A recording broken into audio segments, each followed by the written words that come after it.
Bonjour à toutes et à tous. Donc pour la CGT, en préambule de notre intervention sur le fond du projet de loi d'habilitation, la CGT veut revenir sur la méthode employée par le président de la République.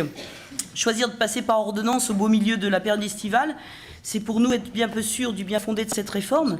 C'est aussi être bien peu respectueux de la démocratie sociale et de ses acteurs majeurs que sont les organisations représentatives de salariés. Donc nous voulons rappeler en préambule que l'article 1 du Code du travail issu de la loi Larcher, qui, je vous rappelle, est issu aussi d'une négociation interprofessionnelle, prévoit la tenue d'une véritable négociation ou concertation avec l'ensemble des organisations autour de la même table.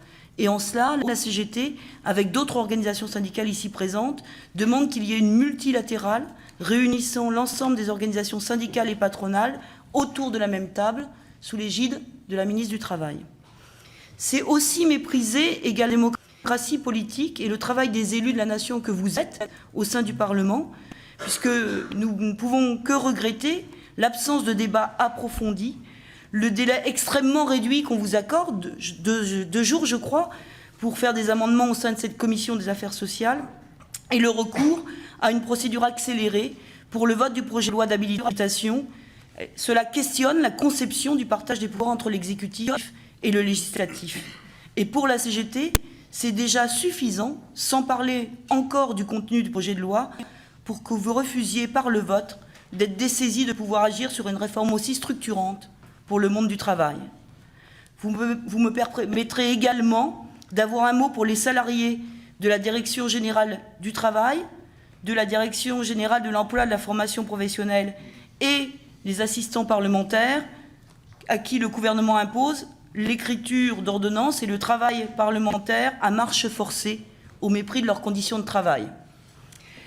6 réunions d'1 heure par syndicat, qui plus est, sans aucun texte assumé par le gouvernement, ne font pas une concertation. Pour la CGT, c'est 6 heures de rencontre pour démanteler 120 ans de droit du travail conquis par des luttes sociales, et pour nous, ce n'est pas acceptable. D'autant que le président de la République, le Premier ministre, la ministre du Travail communiquent autour de la prise en compte de propositions données par les organisations syndicales. Pour ce qui nous concerne, nous avons remis une quinzaine de pages de propositions sur la question du travail, du droit du travail, aux 3 interlocuteurs que j'ai cités précédemment. Nous le ferons également pour vous. Je remettrai un dossier à Madame la Présidente et chacun de vos groupes aura ce même dossier. Et aucune proposition à ce jour n'est sur la table en discussion. Les salariés également, vous l'avez vu à travers les derniers sondages, sont très interrogatifs par rapport à ce projet de loi d'habilitation réformant le droit du travail. En effet, quelques chiffres, 67% des classes moyennes et populaires sont défavorables, enfin 67% et 72% selon qu'on appartienne aux catégories moyennes ou populaires, sont défavorables au projet de loi. 68% des sondés pensent que la loi dite Macron bénéficiera avant tout aux entreprises et aux actionnaires. 61% des sondés refusent le plafonnement des indemnités prud'homales. D'autres, vous les avez vus comme moi, d'autres sondages sont sortis ces derniers jours qui sont quand même plus qu'inquiétantes et qui nécessitent qu'on prenne du temps pour débattre ensemble le plus largement possible sur ces évolutions concernant la vie quotidienne et la vie au travail de millions de salariés. Toutes les études montrent qu'il n'y a pas de lien entre la protection de l'emploi et la montée ou la baisse du chômage, et que l'ensemble des réformes qui ont été faites précédemment, dont les dernières remontent à l'an dernier, et qui n'ont d'ailleurs jamais été évaluées, n'ont pas résolu le problème du chômage de masse en France. L'ensemble des études internationales, OCDE, OIT, Banque mondiale, INSEE, dénoncent toutes qu'il n'y a pas de lien entre baisser les droits et les garanties collectives et régler le problème de l'emploi et du chômage dans notre pays. C'est vrai également à l'échelle européenne, puisque tous les pays européens qui ont fait le même type de réforme ont échoué en matière à la fois de vivacité de négociation à l'entreprise et en matière de croissance économique. Alors quel est le but recherché ? Depuis hier, c'est encore plus clair, puisque le Premier ministre a fait un discours de politique générale qui démontre que cela répond à la volonté d'une politique d'austérité soutenue par l'Union européenne. Et pour la CGT, cette réforme, elle est destinée justement à brouiller les pistes et à faire en sorte que les salariés dans ce pays n'aient plus aucun repère en matière de hiérarchie des normes. En effet, auparavant, la hiérarchie des normes, c'était simple. La loi fixe les règles générales pour tous les salariés, un accord de branche ne peut que les améliorer et un accord d'entreprise ne peut lui-même qu'améliorer les dispositions prévues par l'accord de branche. C'est ce qui existait quand il y avait une hiérarchie claire entre la loi, les accords de branche et les accords d'entreprise. La négociation collective avait alors pour unique but de donner plus de droits aux salariés. Depuis les lois Auroux, comme vous savez, ce principe n'a cessé de subir dérogation sur dérogation. Aujourd'hui, pour la CGT, le gouvernement veut finir le travail. Et pour nous, on attire votre attention sur la remise en cause des conventions collectives. Avec ce projet gouvernemental, tous les droits garantis par les conventions collectives de branche pourraient être mis en cause, voire amenés à disparaître.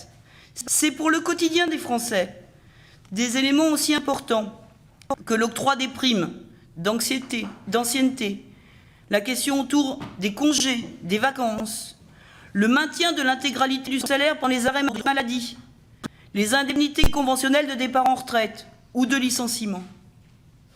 Les mécanismes de négociation sont dénaturés.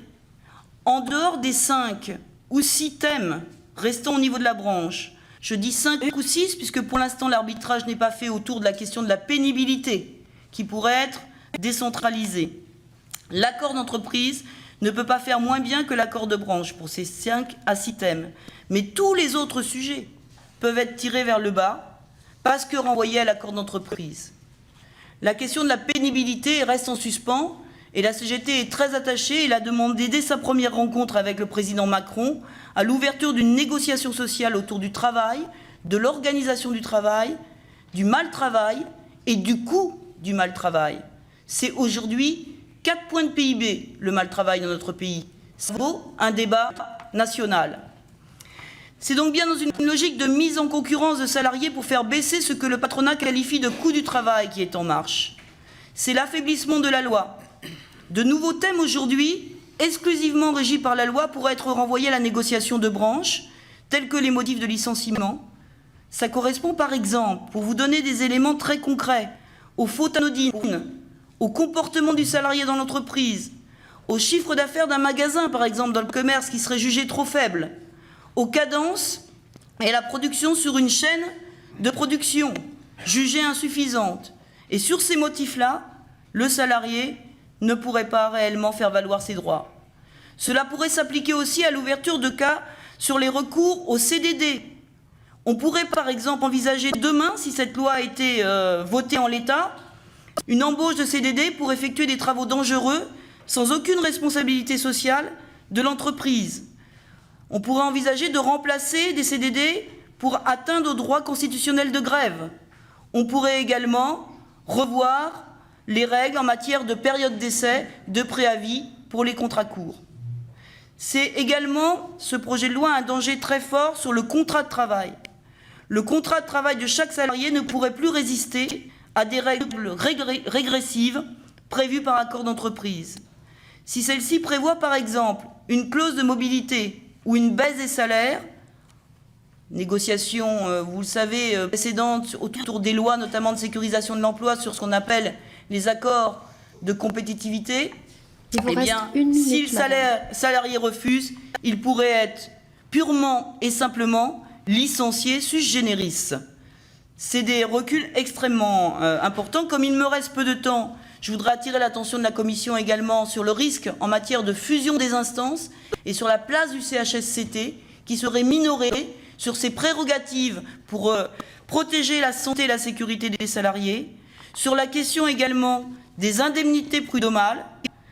Barémiser les indemnités prud'homales, c'est ni plus ni moins donner à l'embauche, à l'employeur, la possibilité de calculer combien ça va lui coûter de se séparer illégalement d'un salarié, puisqu'on parle bien d'indemnités de dommages-intérêts sur des licenciements illégaux. Tout cela, c'est inadmissible. À l'inverse, la CGT a porté des propositions. Elle porte un nouveau code du travail du XXIe siècle. Avec des universitaires, nous avons travaillé pendant plus de 6 mois à la réalisation d'un nouveau code plus protecteur autour d'un groupe qui s'appelle le GR Pacte. Et nous vous invitons évidemment à prendre connaissance de ces propositions, car en aucune façon la CGT n'est dans l'immobilisme et ne veut rien changer. Au contraire, nous voulons faire avec vous une réforme pour plus de protection, plus de droits pour tous les travailleurs, y compris ceux qui ne bénéficient même pas aujourd'hui d'un contrat de travail. Je vous remercie.